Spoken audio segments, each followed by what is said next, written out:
Welcome to the Joanne Avison podcast. I wanted to wish you a happy new year for 2026. And I wanted to say thank you to everybody who's put comments on the YouTube channel and everybody that I've met online or in person that's responded and sent in your ideas or your thoughts on something that's been shared. So thank you, thank you, thank you.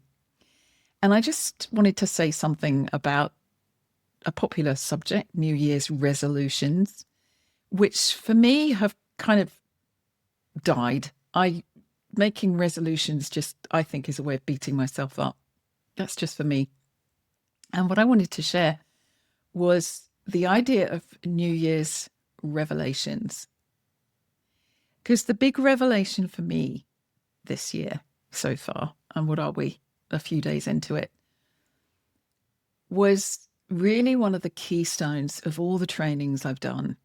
And that's with the physical body, with the emotional body, with, let's call it, the mental body, working with the fascia, really, as an architecture, has given me the idea, or a different way of trying to express the idea, of how we be human and kind of resolve, bring into resolution the things that happen to us as we grow through our lifetime. So I think we're in a process of resolution all the time. And that when we recognize that and allow for that to expand us, then we can create new revelations in every moment.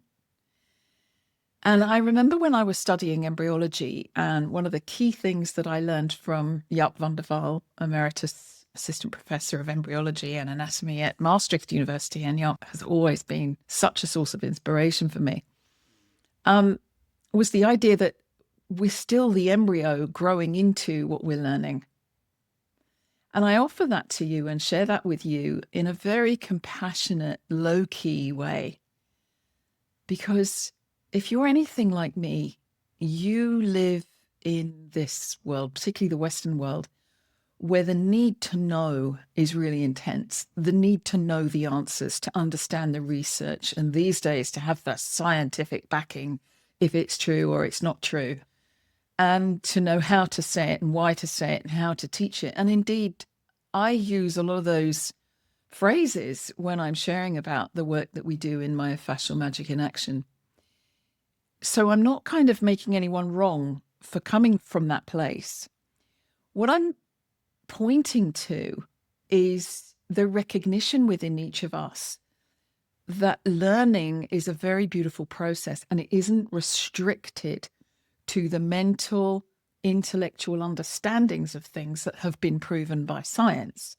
Because, as we all know, science can be marketed like everything else. It's literally sometimes not even the story that you have to tell, it's the way you tell it.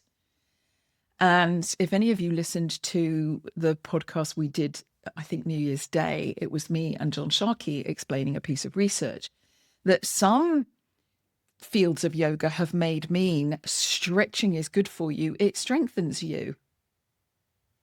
What do you mean by stretching? What do you mean by strengthen? Both of those are not necessarily true. And the research itself, when properly understood by somebody who is a clinical anatomist and exercise physiologist, was that actually forced stretching causes pathology. And that pathology was interpreted as growth in muscle. That's a great big huge error. And so what I'm saying is that the so-called science knowing, the scientific proof, if you will, science doesn't prove anything. True scientists keep asking questions, just so you know, that you somehow can be right about it and know it. And I really want to bring into question that you already have a different kind of knowing, deeply resident in you as a being. And sometimes your intellectual mind can lead you down rabbit holes that don't prove anything. They change the questions. And then you're left feeling very unsafe, because it's like, well, if the answers depend on the questions and I've asked the wrong questions, oh my God. And when we live in a dualistic paradigm, i.e. we're right or we're wrong, we're good or we're bad, we've made an error or we've made a discovery, you know, all of those as if they're opposites and they're mutually exclusive. It feels like it can cost us our sanity sometimes. And why am I bringing this forward now? Well, you've heard some of the previous podcasts, and if you haven't, listen in on the law of three. And for me, the Holy Trinity in and of itself is understanding that where there's two, there's three. 1 and 2 in archetypal numbers give birth to the firstborn. 3 is the firstborn. It's actually the fourth integer. So it resides in the fourth dimension. But nevertheless, it's the firstborn. So you're like, what? What is she talking about? Exactly. Because in that place where you're like wondering what I'm talking about, you're actually shifting out of the intellectual knowing of tick boxes and what I call the bioemotional awareness that's actually stopped you and had you go, sorry? And in that pause, in that moment, you're present, you're listening to me, and you're hearing a question. Your question might be, WTF is she talking about? That's fine. I don't mind. You don't actually have to understand if something caught your listening. And in that moment, that's the presence. Take a deep breath in and exhale. And then go, oh, hang on a second. Is there a knowing different from intellectual understanding? And I shout, yes, there absolutely is. There is a knowing of awareness. There is a knowing of knowing. And it has a sort of a name, except I don't want to intellectualize that either. But anyhow, let's share it, which is Gnosis, beginning with a G. It's a Gnosis. It's like when you watch someone you love grow or experience joy, something in you swells, something in you expands, something in you feels proud, delighted, thrilled for them. That's Gnosis. That's knowing. When there's an understanding that everyone kind of gets and it shares in a moment, it's like an exhale. Everyone just knows. There's kind of no proof required. I remember the night my son was born, because it was his birthday recently, and I got to know him. I got to know him in a very non-obviously verbal way. I was guided when I was pregnant to tap and press as I could feel his limbs. And just once or twice or 3 times on the other side. And he would push back, elbows, like 2 taps on what must have been an elbow, and I got 2 pushes back, or 3 presses on what might have been a knee, and I got 3 presses back. And it was a knowing that we were in communication. It didn't matter what was being said. It didn't matter what was happening. It was magical. It was unexplainable. It was Gnosis, knowing we were in this game together called life. And last night I was sitting in my very dear friend's bar. I was sipping my sparkling water. And I say that because I don't drink, which makes me not always the best person to have in a bar, but it was good fun. And I absolutely adore my friend who owns it. And I was just sitting there talking to somebody who is a landscape gardener, very brilliant guy. And he was telling me about his friends who had had a baby, and he's father of 3. and knows all about kids. And this baby was really kicking up. And he went up to the mother and said, "Why don't you give him to me? I'll look after him for a bit. You're really busy." She manages another bar and was driving herself up the wall.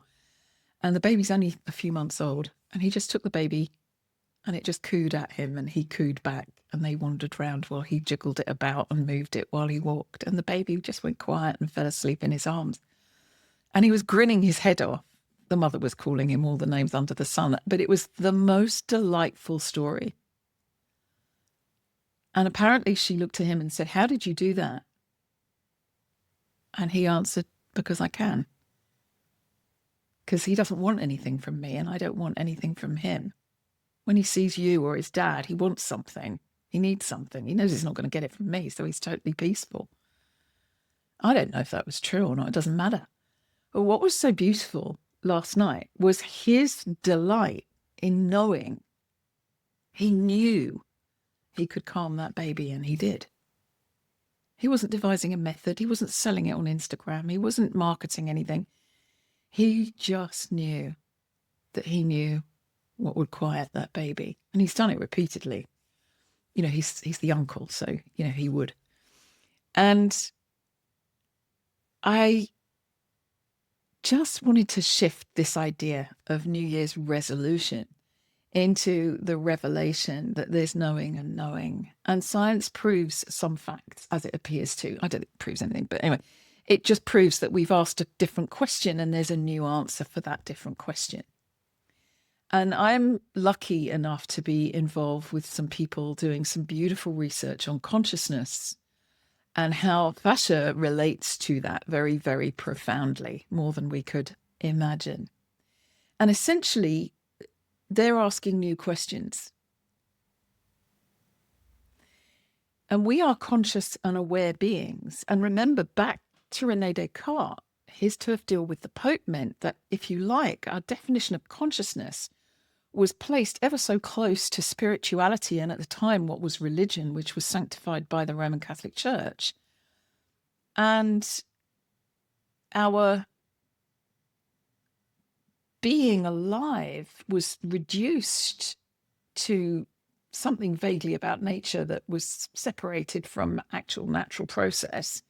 And somewhere down the middle, we focused on a mental construct for how the body's formed. And we basically opened the body up when we got that permission to do dissection that René Descartes received from the Pope at the time, back in the 1700s, and started cutting bodies up into their component parts as if they could be put back together again, which they can't. Because the minute you cut up a body randomly, without organizing its life force, you can stop that life force.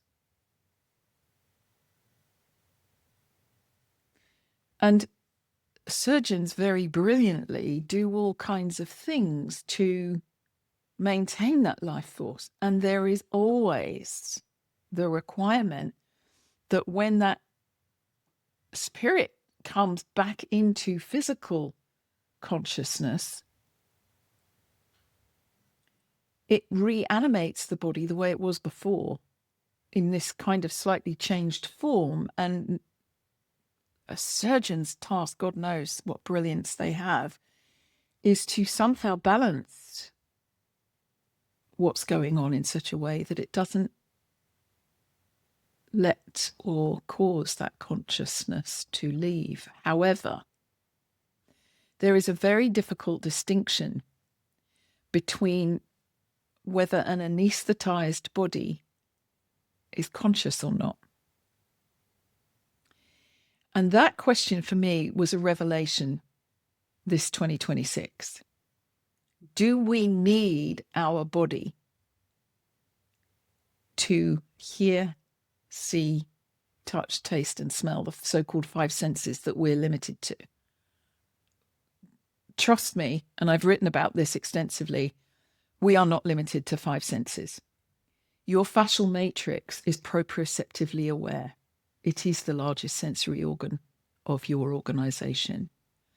And I know there's lots of people out there saying there's no such thing as fascia. God bless you.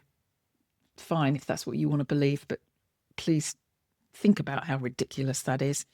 That is the name that has been given to everything that is architecturally and architecturally your body. It is far more than the sum of its parts. So knowing all those parts and allowing for the sum of those parts to be greater than the parts, that's the definition of an emergent property, by the way. So the combination of our parts and our animation of those parts through our whole architecture brings about what we call emergent properties. And the definition of an emergent property is something that arises from the combination that wasn't available to the individual parts. So isn't that true of all of us? That the combination of all of our parts, of the weather, of the environment that we're in, of the people that we're with, of what's happening right now, that combination is a unique organization of emergent properties, right? Every moment.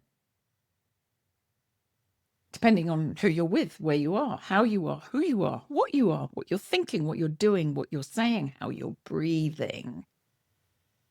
Because that breath motion, biomotion, is the definition of you being alive. It's the most fundamental, accessible interface. And breathing is both voluntary and involuntary. So you have some control over it, but you don't have ultimate control over it. You can't hold your breath and suffocate. You can hold your breath and you'll pass out. So for me, breath and spirit are almost the same word. And in fact, in many, many languages, they are the same word. Respiration, respirating. But the animation, I'm not being religious here. I'm talking about the animation of the form. And the emergent properties of that motion, of that body and of that breath are unique moment to moment, being to being, movement to movement. And that in itself is a revelation. However, this huge revelation for me, in fact, this morning, was that what I know is only the facts that I have that I know. And that what I think I know is kind of different. And what feels like Gnosis has a completely different quality about it. And that quality is stillness. It's relief. It's, oh, I didn't even know I knew that. Whoa. And its key quality is presence. Who knew? And what I kind of discovered was that deep in me, there is a concern which came from a childhood event or 5, where I genuinely thought I'd been abandoned by my beloved family, who I still adore and adore me. But in my mind at that age, I was abandoned. God bless them. I was put in hospital because I'd eaten the dog's pills, and my mother was terrified that I was going to die poisoned, and they had to pump my stomach out. But in those days, and we're talking way back in 1962, can you imagine? They put you in quarantine for 24 hours for your safety. No such thing as staying with your kids when they were in hospital. It didn't exist then. God love them. And I thought I'd been abandoned. And I remember the event. I really remember it very clearly. And in my restoring that for myself and revisiting that event and nurturing that inner child who experienced abandonment, I kind of undid what I call the knot in the net that thought it had been abandoned, and realized that the word alone is all one. The word atonement is at one ment.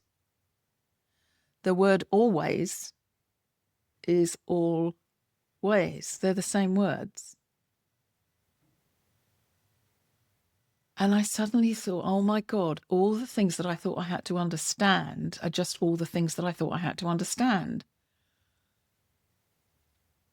And being alone at exactly the same time is being all one in presence with all that is, always. In that space, there's nothing to do. And I just breathed. And in that breathing, I cannot tell you the number of ideas that cascaded in. Infinite intelligence came dancing through the door, and remembering stories I'd heard in my childhood. And it was almost as if inside that knot in the net that I undid. And I don't know how. I kind of do, and I don't. Was this letting go of needing to know the answer and realizing that that was actually what was holding the knot together. And that by being willing to not know and literally be clueless was this possibility of revelation. Because when you say something to somebody who thinks they know, they'll make you wrong because they've got to stay right. Okay, but that's the duality of right and wrong. And it brought me back to that beautiful poem by Rumi, and this is only one quote of one bit of it. Out beyond ideas of right doings and wrongdoings. It's actually wrongdoings and right doings, I think. Out beyond ideas of wrongdoings and right doings, there is a field. I'll meet you there. And I thought, oh my goodness, it's the law of three. It's like alone is one thing and all one is another. But beyond the two, when they combine, both live together. And I thought, oh my God, we've got this idea of the answer to the question, as if that puts everything right. And what I didn't realize was the question to the answer doesn't necessarily put everything wrong. Oh my God. Oh my God. And there was this explosion, this revelation inside of me of how brilliantly our breath brings us present. And that presence is literally divine presence in us, through us, around us, as us. Can you imagine that? Would that feel like a revelation? Anyway, so my New Year's revelation is we are all one. We're in this pickle. Bless us.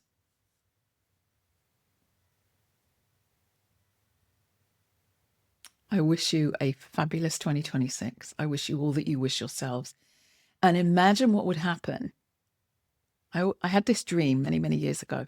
This idea that if every single human being on this planet, all 8 billion of us, had one moment in time when we sat down, closed our eyes in presence and put our hands out to hold hands with other people, or imagine that we are holding hands, war would stop.